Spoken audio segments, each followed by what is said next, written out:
Hey guys, Jason Morris here with Real Estate Agents That Really Work. So today I've got another interview for you.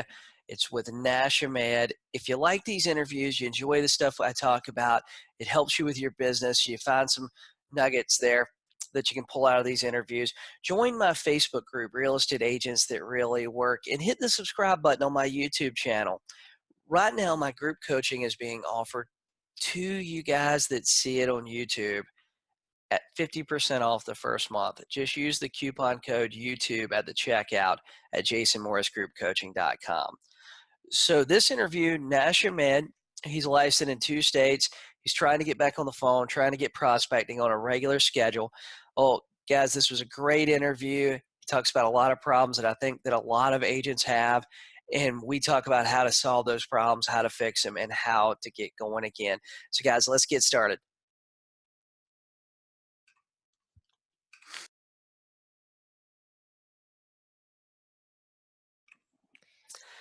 Hey guys, hey, this is Jason Morris with Real Estate Agents That Really Work, and I'm here with a special agent that's part of my group coaching. He agreed to do this call with me tonight. I tell you what, you want to introduce yourself?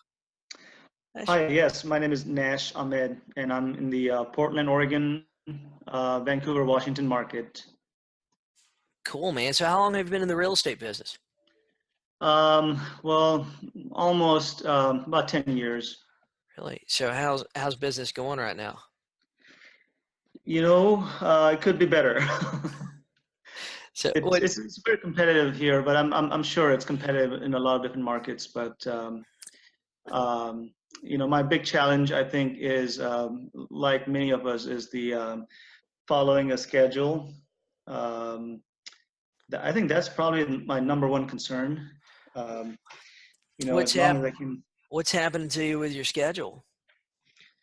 I tend to find other things that I need to take care of because I think I'm not. I mean, I bought Jason. I bought the 2019 planner, but I'm not using it as much as I should. Let's put it like this. Hey, you know what? I'll tell you, this is for me personally, my personal experience. For a while there, man, I would just back when I was really busy, I had a big team. Had a property management company. I was doing all this stuff. Man, a lot of my days, I was selling a lot of real estate, but my days were so crazy stressful because what I was doing was I was kind of doing like what you're probably doing. I was in reaction mode all day. Yep. So in reaction mode kind of sucks because you don't really, you don't really know what's going to happen when you get up in the morning. So, Right. So, and also call reluctance. I think that kind of goes hand in hand with the fact that I'm not following a schedule because I think most of us don't enjoy being on the phone calling, for sale by owners or expireds. I tend to find other things to do instead of that. So I don't know how to get over that so I can, prospect more. I think it's really comes down to the numbers game, and everything else kind of follows through, the skills to set the appointments and things like that. so Um, what things are getting in your way, Nash? Or what's kind of uh, happening here today? well, like I said, I mean, the prospecting time, first off, I'm not setting it like on a daily basis. Yeah. Few of us from my office have committed to kind of hold each other accountable that, we're going to make at least 3 hours, which is not very much, but it's better than none, right? 3 hours Yeah. of prospecting a week minimum. More is better, obviously, but the minimum standard. Of course. And I did call about an hour today, so Yeah. so hopefully it's a trend that goes up from there. And I called a lot of expireds today, and many of them were like, not too happy. So I don't know if it's just the first day. Um, yeah, I'll tell you a couple of things, man. Number one is, it's kind of a muscle memory that you build. It's muscle memory, and it's the first day everybody sucks. It's like playing basketball your first time ever. You know what I mean? Everybody's gonna be Right. mad when the first time they get on the golf course. Um, After a week, 2 weeks using the same scripts. The key is using the same script Sure. because you start building that muscle memory, and after you've asked 100 sellers those questions, 1,000 sellers those questions, you know all the answers to all the questions, right? You know what Mm. objections you're going to get. You can anticipate the objections, um, and it gets a lot easier. I'll tell you, for me, my days, at least my morning. Like my morning, I have a lot of control over. Now my afternoon, I'll be honest with you, my afternoon goes wild. I don't know what's going to happen sometimes Hmm. after about 11, 12 o'clock. Right. But from about 5 to about 7 is very, very controlled, 5 a.m. to 7 a.m. And then from about 8 a.m. to 11 a.m., it's Mm. pretty controlled. And that like time period between like 7 and 8, that's usually me like getting ready, going to my office, things like that. It's pretty Right. ritualistic actually. But I'll tell you the thing for me, it sounds really boring when I say this, but those rituals and going through those things after a Hmm. while, it's almost like a certain amount of comfort, but it's a certain amount of preparedness that those things are getting me ready for whatever, income producing activities basically. Um, but all this stuff builds like muscle memory, Sure. and all of it Yep. puts you like in a certain state. I tell you what really, really has helped me over the years is when I was going to my office and I was calling every day when I dissolved my team, I came back into the business as an individual agent. Hmm. Um, controlling my state of mind before I actually got to the office to make calls. For example, I Right. lived like 7 or 8 minutes from my office. So I had a Mm. YouTube playlist that was all songs that made me feel like really pumped up. So Oh, that's awesome. and we all have these. We all have those songs that when you hear it on the radio, or Hmm. it's like Yep. just you ready to go. It Yep. takes you back to 2013 in the club, or Yep. whatever it is. You know what I mean? Right. Whatever Right. you're Yeah. associating with it, but it makes you like happy. It makes you ready to go. And what if what if before you get to the office every single day you put on that playlist or part of that playlist, and where you got in that frame of mind where you're like super, you're singing along with Kid Rock or whoever it is you prefer, Yep. and Yep. you show up at the office and you're like, man, you're ready to go. Hmm. That was one thing that like for me was a big deal, like going through that ritual. And we all get in the habit, especially like I get in the car sometimes, and sometimes I have to call people and I'll wait till I get in the car because I know it's going to be like a 20-minute conversation about nothing sometimes with some of my Hmm. friends and random people I do business with. Um, so sometimes I'll wait till I drive, but or I know like, hey, I'm leaving to go so and so. I'm going to wait till I leave, and then I'm going to call this person or that person. Right. And but that time period of me like leaving my house and getting to my office to make calls, man, I wanted to make sure that when I showed up to the office, I was in a great mood. Um, Mm. and two, I try to like first thing in the morning, I try to avoid anything that's going to be like it's going to be negative. Does that make sense? Yep. Yep. Yep. Like like I'll tell you like one of my big things. This is Monday morning. I got out of the way early, but I had this guy that was living in one of my a house of mine, and he was a squatter, Oh and wow. oh man, it was like a 7-8 month ordeal. So I took in I tried to avoid like just the whole thing. I got ready for it the day Mhm. before, like the hearing, and anyway, fortunately, the eviction was granted and all that stuff, and it literally Mm. that actually made me extremely happy, dude. You don't know how aggravated I was with this guy, Oh, but I bet. I try to avoid anything that's gonna be like really that's gonna put me in a bad mood, Mm. or it's gonna be something that is gonna just affect my mindset in any way. Whether Mhm. it's just self doubt or whatever it is. Mhm. And that's really helped me a lot in the past. But now on your calls and stuff, I know that this was your first day and it was kind of a rough day. What happened today? Well, I mean, I've made calls before, but it's kind of like, like working out. I took a long break Yeah. and then I'm getting back in the game, making those calls. Well, many of the numbers, though, I mean, I was calling mostly expired, and I was going to ask you about, the redx. I know you've been using that for a Yeah. while, right? I mean, you recommend redx is one of the few that you do recommend. And but you have the Onyx, right? Is that Yeah. have you tried the regular redx? I mean, Yeah. Actually, for years, man, I used the regular redx.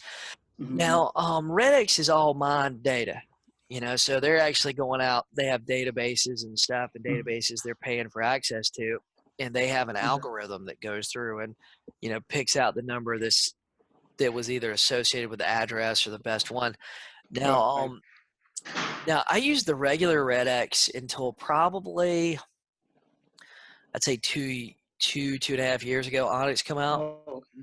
and Onyx hasn't been out that long. But I use the regular redx. The difference between the regular redx and Onyx is with Onyx, you get every number and piece of contact information they can find Uh, for that mm, address. I So see. you might end up with their 15-year-old daughter's cell phone number. I mean, it's kind of funny sometimes, but you get some hard to get numbers. But Yeah. that's not a bad thing because you can always say, hey, sorry, I didn't mean to call you. I looked the number up online. Do you have is your what's your dad's number, right? What's your mom's Mm, number? And sure. unbelievably, a lot of them will just give it to you. Um, Right. so Onyx has its advantages in that way that you get the hard to get numbers. The Mm, disadvantages with Onyx is that you get all the data. So you get an average of like 4 or 5 numbers per address. So the problem is mm, a lot of agents with Onyx, those 4 or 5 numbers, it might be the previous owner might be one of them. yep. Yep. Yep. Um, so a lot of agents, like especially if you're not using a dialer, get discouraged Mm, with how many they're going through. Now the regular redx, you're gonna have like this was my market. I found you're gonna have about 25% accuracy, 28%, something like that. Um, mm, you're not gonna get 100% with any right. expired program. Um, the thing that the thing that I've done over the years is that we're not looking for every single person. We're looking for just one. All we need is like 1 or 2 people a day, right? Right. 1 or 2 people a day. So that Mm, going into the office, that mindset, like, look, who wants to sell their house today? I'm gonna find that one person today that wants to sell their house today, rather than a lot of agents are showing up at the office thinking like, hey, they're going to call through 100 numbers and they're going to have 97 people answer the phone. And out of 97 people, they're going to have 80 that are really happy to talk to them. That isn't going to happen. That's just we're setting ourselves up for failure. You know what I mean? yep. It's a dream. Yeah, exactly. But the regular Red X is to a certain extent somewhat scrubbed. You know what I mean? They're giving you the numbers they Mm, think have the highest likelihood of getting somebody on the phone. okay. But yeah, man, you know expireds are tough. Right. The ones I've had the most success with expireds are the ones that are about 90 plus days old. Okay, yeah, I was going to ask you that next because I think I talked to one person that was the actual homeowner, and he was not too happy. He literally tells me I'm the 50th agent that has called, and it's not off the market. And I looked back in there, and it expired and relisted. Yep. So for some reason, it didn't show up as because it was probably it just happened. So he Yep. was not too happy because all these agents are calling and it's already relisted. Now I'll tell you, RedX is supposed to update. Mm, Um, right. but see, some MLSs and stuff, it only updates like once a day, and so Yeah. let's say it updated at 8 o'clock in the morning, and you were making calls at 1 o'clock in the afternoon, and that property got put back on MLS sometimes, or they signed listing paperwork yesterday and put it on there today, Mm, then it Right. probably won't be updated on redx till tomorrow. You know, Mm. one of the things redx is doing now, you get the old expireds for free. I don't know if you know that. Yeah, I did notice that. So I think I'm gonna try it tomorrow. I'm gonna not try. I'm gonna call the old expired. So you think 30 or you Dude, think I, 90 plus days I like old? 90 plus days. Now, I mean, you could do 30 plus days, but I felt like 90 plus days, they got a little bit of a break. They got a little bit of a break. The house was on the market. This is something I kind of learned. Like 1/3 of them are going to relist right away. So if they expire on Monday, dude, they already know the agent they're going to go with, right? Okay. Can I ask you a quick question? Yeah, man.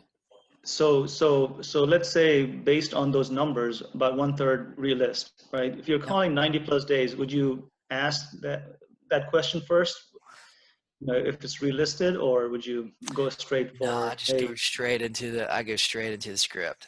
I mean, they'll okay. tell you if it's been relisted, and it should show up on redx. If it isn't called their tech support, and they'll get it figured out for you. Gotcha. Okay. But Okay. but yeah, man, about 30% are gonna relist right away, like the day they expire. They already know, like, hey, I'm gonna list with the same agent, or I got another guy picked out. You know, Right. um, there's about 30% that will probably relist in sometime in the next 30 to 90 days, right? Mm. And then Right. there's 30% that we don't know what's going to happen to them. They're like a wild card, They might do something Mm. now, they might wait. Only God knows what's going to happen to them. And but 90 days seem to be like in my market, most people, yeah, they kind of fell off everybody's list. You know what I mean? Yep. And a lot of agents had quit calling. Now the key to this too, Nash, is that when you get somebody on the phone, you have that meaningful conversation with, is Uh-huh. you follow up with them. You just never let them go. Like when they tell you, yeah, well, we really want to sell our house, and then they give you like any indication of a motivating factor, or they give you a motivating factor. You know what I'm talking about? Mm-hmm. Like they say, yeah, well, we really need to sell our house because it's just too big and we need something smaller, or oh, we want to sell our house and move closer to our grandkids, whatever it is. Right. Um, Right. but they give you any type of motivating factor.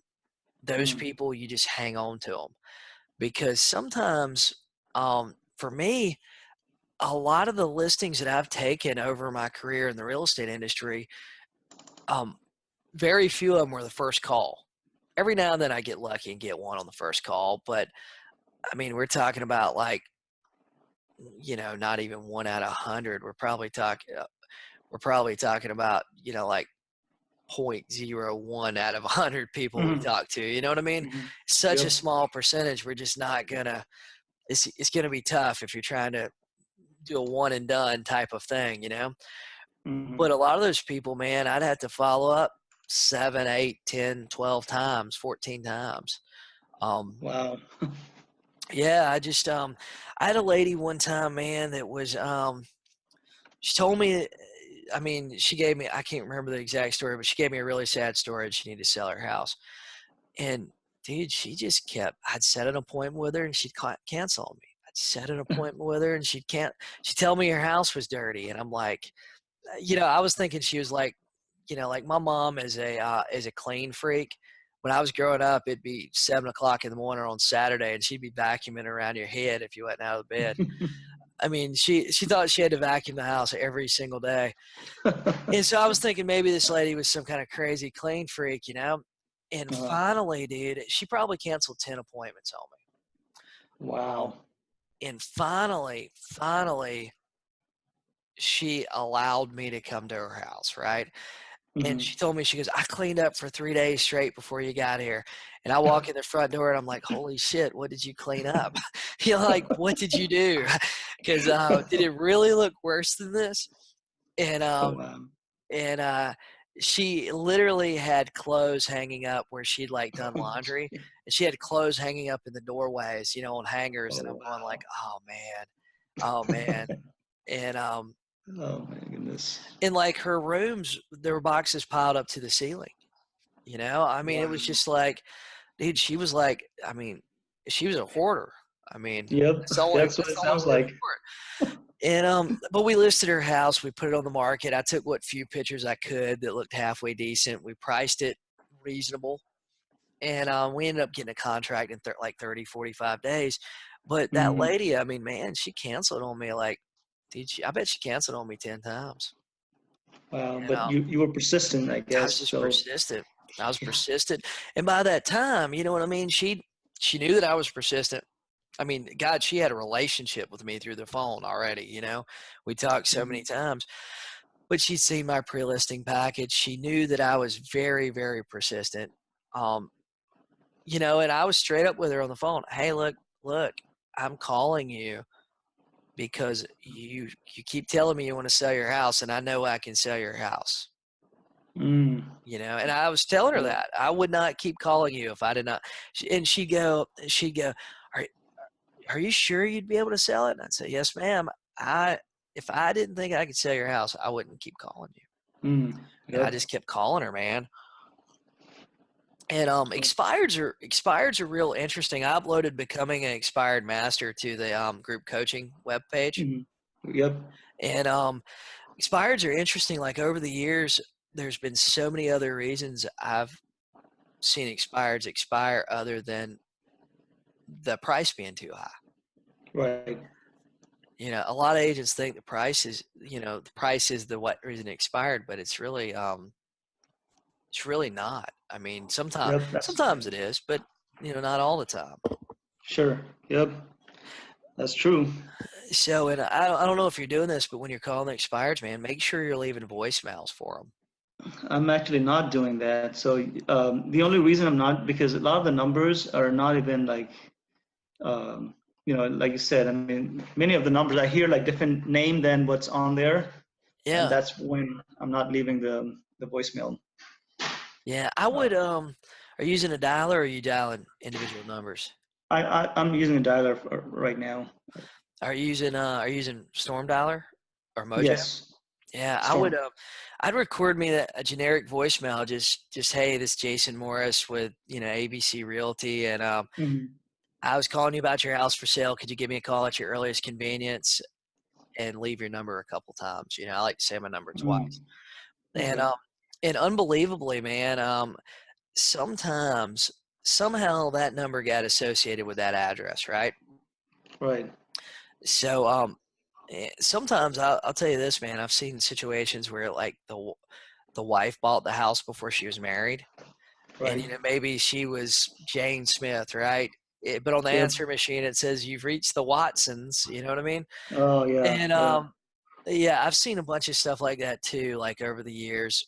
Um, Mm. Calling, and actually the wife is the same lady. She's just married to a different guy and got a different last name. So I Right. would keep dropping that generic voicemail because Mm. unbelievably, like, you will get calls back. You won't get, Okay. if you leave it 100 times, you might, you're not going to get 100 callbacks, but you might get 3 or 4 or 5. Right. Okay. So leave voice. Yeah, I had one. Actually, it was the son that answered the phone, and when I say, "Hey, is that house still for sale?" and he's like, "No, no, I'm sorry. I asked for the individual by name. I was on redx."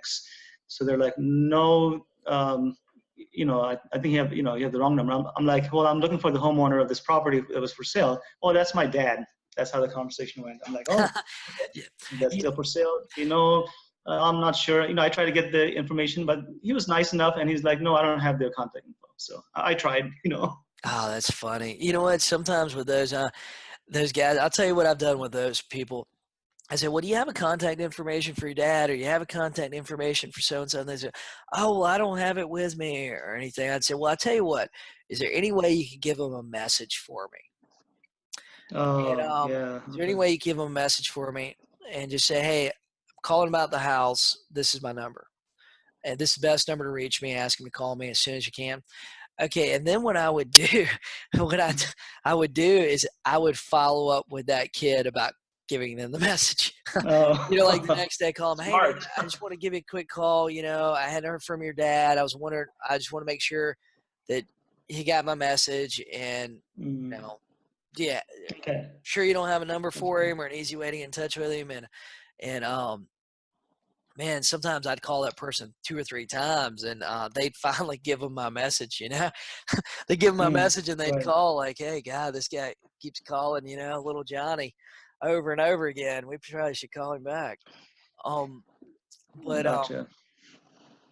you know, with expireds too, man, one of the things that I've seen a lot of agents do is the person says, "Well, we don't want to work with another agent right now," or the person, you know, they throw up basically a smoke screen. You know, "Oh, we think Sure. we've already got an agent," or "We've already got an agent picked up. We're all set." You know, that's one too. Right. I've heard a bunch. Yeah. "We're all Yep. set."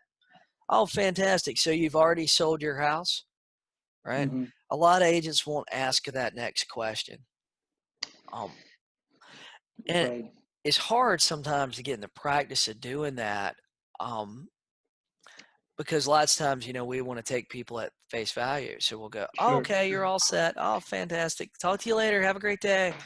Um, but it really doesn't get us to where we want to be, and it doesn't really help them either, really, you know. Sure. Um, Yep.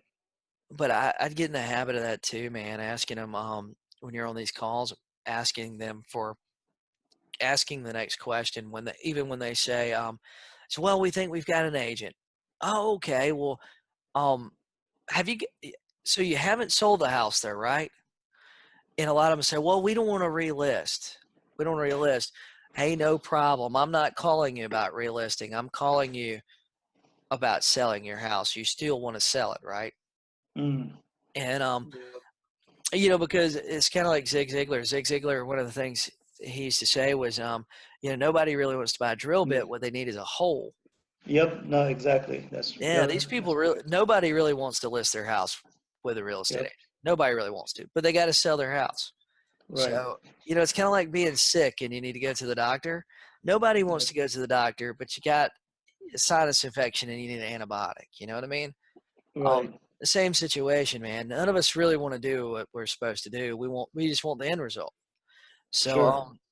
so you kind of got to focus on that too, man. So, what else do you have going on? What things do you? What, Well, I'm trying. I'm starting to get in the habit, and like I said, it's just it's hard getting restarted, kind of like working out, oh yeah, But and today was like because expired. I think overall, I've called for sale by owners. I've called expired. I think expireds are tough because of the bad experience they've had with the agent. I think, yep. would you agree? I mean, they're Yeah, usually. sometimes it's yeah, sometimes that person the only thing I can relate it to is like, hey, they just, you know, like teenagers getting broken up with, you know what I mean? Oh yeah, You yep. know, that's about the best way that I can really relate it for other people to understand. You know, they had this agent, they really trusted him. They thought the agent was going to do what they were supposed to do, and Hmm. that agent kind of let them down, you know what I mean? Right. Yep. And Yep. yeah, so sometimes with those people, one of the things I've learned is that is even if you have that little 2-minute conversation, right? Call them Right. back in a week. You know what I mean? Keep following up with them, because lots of times you just have to like outlast the other agents. You know, Mm. one of the great things that I've seen I've done over the years is I learned that like 99% of agents don't have a pre-listing package or anything they can send people that tells about Right. them and their company and what they do to sell houses. One of the things I learned was when people would say, "Oh, we think we're just going to take it off the market for a while right now." And you say, "Oh, well, that's fantastic. I understand it's hard to keep your house like ready to show at a moment's notice." Um, I tell you what, me and my team, we sell a lot of houses. I know that we can sell your house. Let me do this. How about if I email you over some information about us and exactly what we do to sell houses? And when you guys Mm. get ready to sell your house, just give me a call. I'll be glad to come out, tell you what we can get for it, and let you know if we have any buyers right now because we often have buyers in your price range, you Mm. know. And Right. realistically we do because we have access to everything on MLS. Yep. You know, we have access to the whole MLS system where the Right. biggest pool of qualified buyers right now are working with real estate agents. Yep. And they're at least getting properties from real estate agents. So we're not lying when we tell them that we do have people looking in your price range. You know, Right. Jason Morris isn't necessarily working with them, but hey, Right. the guy down the hall from you in the office might be the Sure. person down the street at Remax is working with them, whatever Right. it is. But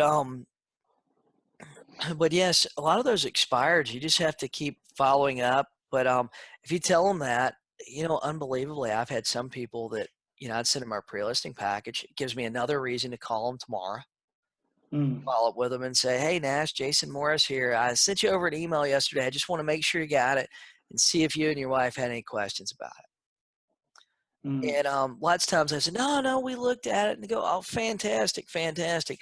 So I know that you took it off the market right now, but what kind of if we had somebody you're off asking 150 for it, if we had somebody right now that was willing to pay you 150 cash, would you guys be willing to go ahead and sell it? And Mm. unbelievably, sometimes you'll have them say, "Yeah, yeah, we would go ahead and sell." Hey, well, that's fantastic. Well, I'll tell you what, I won't waste your time. How about if I come out to your house? It'll take 10, 15 minutes. Let me take a look at it, and I'll let you know exactly what we can do for you, and I can let you know if we have anybody for it or not. And Mm. and I've done that a bunch of times, man, as a way to get into the door there with expireds, and send them the pre-listing package, but then I treat it just like a regular listing appointment when I get in the door. Uh, We go through the so same process. so you get in the door. I know it's probably it's something you're probably not able to cover like in this call, but essentially you go in and then you just take a look and then take him to the kitchen table. Is that what you do? Like a Yeah, short version? the kind of the short version of it is dude, I like to do the tour of the house. Typically Right. tour of the house takes me about 10, 15 minutes. And then Mm. my go-to line, I think everybody should have these go-to lines, the things you feel comfortable asking or telling people, like your Uh, closing things, right? And sure. mine is has been for a while. It's been, well, Mr. or Mr. Seller, um, before I come to anybody's house, I do a lot of research. I'd like to show you guys what I found. And then we sit at the Mm. kitchen table. Hmm. If it's an Right. expired listing, the first thing I want to do is pull out the old listing from MLS Okay. where their house was listed before. Right. And honestly, I kind of want to pick it apart a little bit. I Mm. kind of want to pick it apart a little bit and say, well, I was looking at the old listing where you guys had on the market with Realtor Joe Smith, and one of the things I noticed was a lot of the pictures were dark. It looks like they were real cluttered. Um, it looks like Mm. looks like they kind of took pictures of your stuff rather than your rooms, right? I Because like that. that's a great line. Because I'll Yeah. tell you what, most real estate agents, they don't understand getting into the corner of the room to take a couple of pictures from a couple of different corners. The agents that are taking pictures themselves, Sure. they walk in the door of the bedroom. It's a 10 by 10 bedroom, and they take a Right. picture of the bed. If you look at your MLS, you're going to see a bunch of Oh pictures yeah. like this from Yep. now on. And then when they take a picture of the living room, typically they're taking a picture of the TV because most Yep. living rooms, that's Yep. the focal point. They don't stand back in the corner so the room looks a little bit bigger. You Right. know, um, I remember when I was in college, I took a lot of photography classes, and there was a guy that taught at Winthrop University, and he was a professional photographer and done photography, like commercial photography, for a lot of Uh, magazines, and he was really an interesting guy. And he said that if you want to make all of your pictures look um, like 100 times better, mhm. ta take the pictures on one knee. And I thought that was kind of like really back then, I mean, I was taking the photography classes just because Yeah. it was something I needed electives, and it was a fun class. Sure.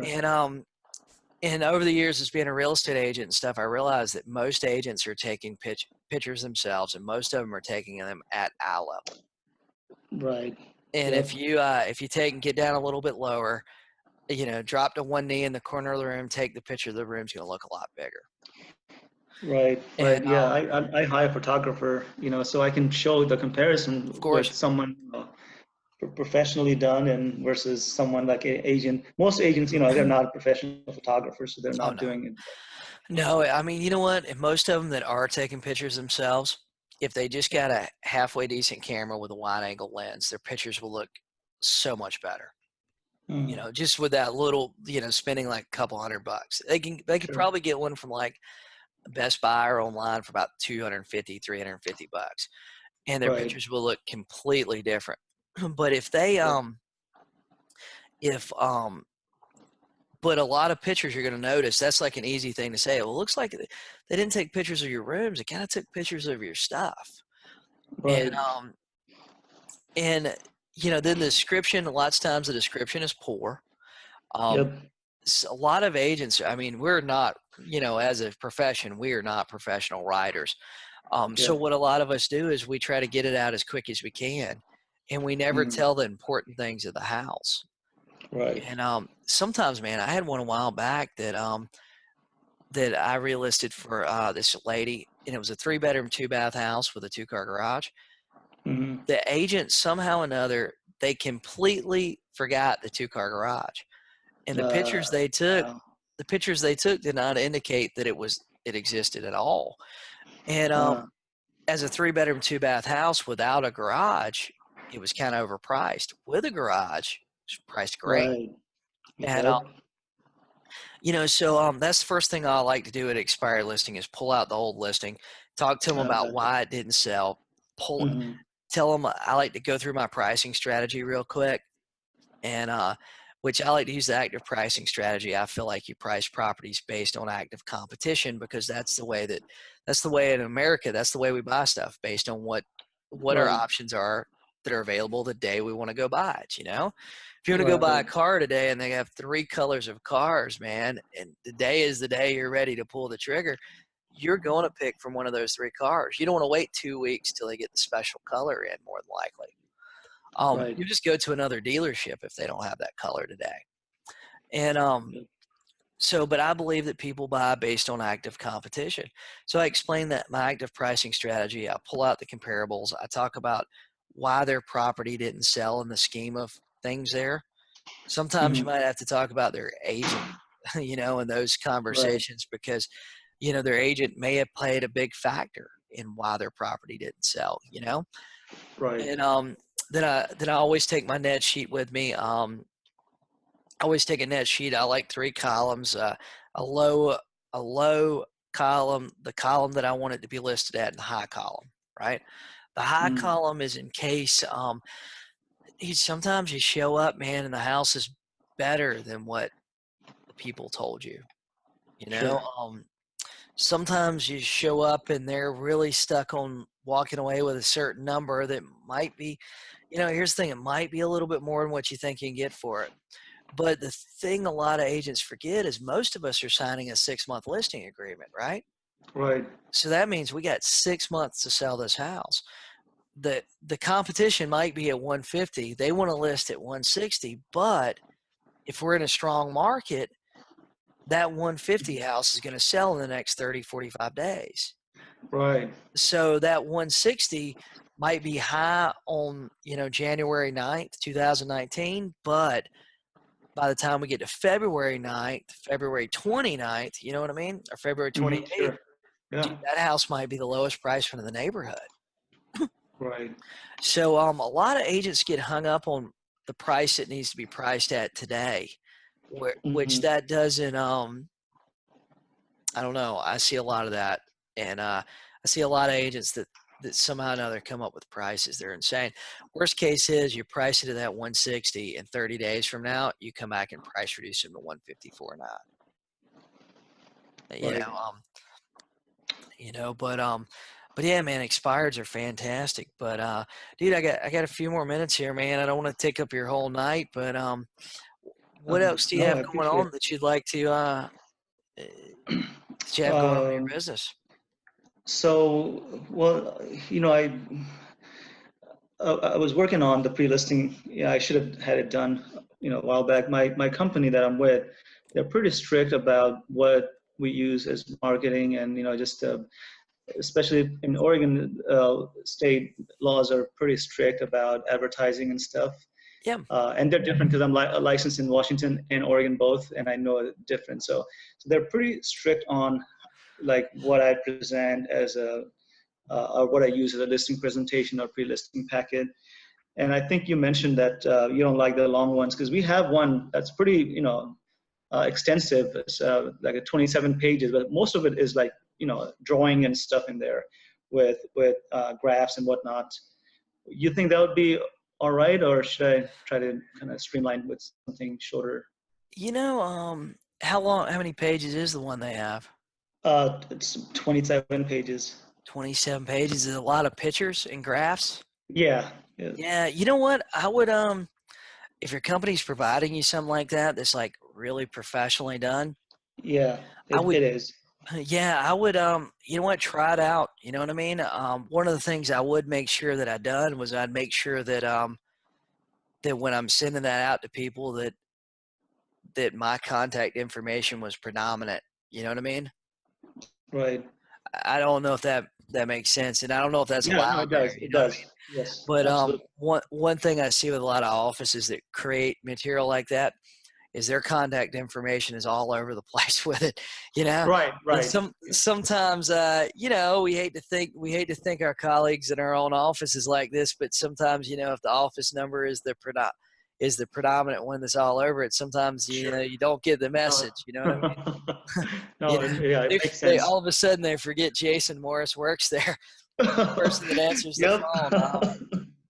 phone. I used to I worked at this office one time, man, and there was one guy that had been a tech guy at the office, and he'd done the Google Places ads, right? Right. And he'd set up Google Places for the company as the tech guy, but he put his Mhm. phone number on it, right? So when you look up the office, it was a big office. I don't want to tell you which franchise it is because a lot of people in my local market listen to some of these recordings I do. I don't want to. Right. I don't want to call anybody out, but they could figure it out. Wouldn't be hard locally, Sure. but it was one of the larger franchises. And when you look up that franchise, dude, his number was the one that come up for the office number. So agents all over the country, we're in a big second home market, and where a lot of referrals coming in at Myrtle Beach area. So when people look his number up, Right. dude, this guy answer the phone. Hey, it's such and such office. Yeah, be glad to help you out. Got phone duty today. Shit, it was his cell phone number. You know what I mean? He was selling Right. three, Right. $4 million a year from just taking the calls from agents calling, thinking they were calling that franchise. But yeah, I think there's yeah, so I just make sure my information was on there, and I would use theirs. And you can always, hey, if it isn't working or you're getting a lot of pushback about certain things in it, Right. you can always do your own. You know what I mean? Sure. Sure. Yeah. No, it's a pretty nice one. It's the same one I would probably use for listing presentation. Yeah, But just send it ahead of time and then say, hey, go through and then go over when I'm there. And hey, and just like you said, follow up to see if they've gone through it. If they haven't, I'd still go through while I'm at the presentation with that. But yep, it kind of talks about like what separates us from the competition and things like that. cool. Yeah, I think that And it I has no think. contact info, so I can just put mine on there. Oh, that's cool. Yeah, some offices have a little place you can put your card. I would do it PDF. I'd make sure to send it PDF, Right. even if you gotta get it scanned in, like so that it's Sure. Yeah. manageable and Yeah. high quality. Yeah, Yeah. dude, you know what? I'm a big believer in like whatever resources your office has Hmm. that they will give you, like trying to get the most out of those. I mean, that's what you're, through splits and stuff. That's what you're paying for. Sure. Yeah. Makes sense. Yeah, Uh, I think that some of us forget. We're always chasing the best CRM, the best website, the best whatever. But if we're at a franchise, then dude, we get a lot of that. right. Even Yep. even most of the independents have some version of stuff. Most of the bigger independents have Sure. some version of stuff, man. I tell you what, man. Uh, I know there's going to be a lot of other agents that see this. Do you want to tell exactly what markets you work in? And Yeah. Absolutely. in case Yes. somebody's got a referral, somebody needs an agent in that market, man, they know how to get in touch with you. You're welcome to give your phone number, your email address, whatever contact information you want to. A- Absolutely, appreciate that. Yes, I'd be more than happy to help. I work pretty much in all of Portland, Oregon, market, which is basically greater Portland area, and Vancouver, Washington. So, which is essentially across the river from Portland, Oregon, Vancouver, and the surrounding area. So it's kind of, I mean, I'm licensed both in Oregon and Washington, so I can pretty much either help or, again, get them a referral somewhere around here. And yeah, love to help if someone wants to send a referral, and we can exchange, and we can form partnership. And they can reach me at my phone number is 503 area code 358-2966, 503-358-2966. And again, my name is Nash Ahmed, and my email address is nash, Nash, realty, realty, at gmail.com. Awesome, man. Well, hey, I really appreciate you doing the recording with me today. I'm going to push the stop on the record button here.